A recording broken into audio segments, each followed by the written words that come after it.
Hello guys, welcome to my new YouTube channel. আজকে তোমার সাথে শেয়ার করব কিভাবে কাট করে। কাট করার অর্থ হলো সিলেক্ট করে অবজেক্টকে মুছে ফেলা।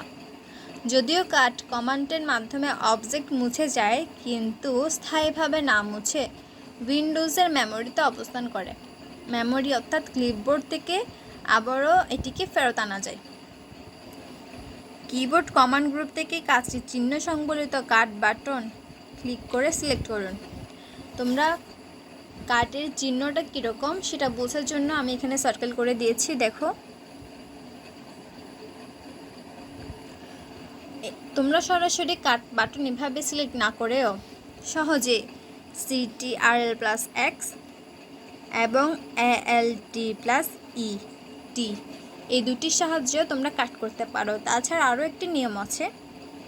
মাউসের রাইট বাটনে ক্লিক করুন, একটি পপ আপ মেনু আসবে।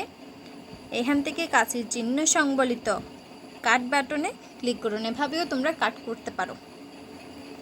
যদি ভিডিওটা ভালো লাগে অবশ্যই সাবস্ক্রাইবটা করে দিও।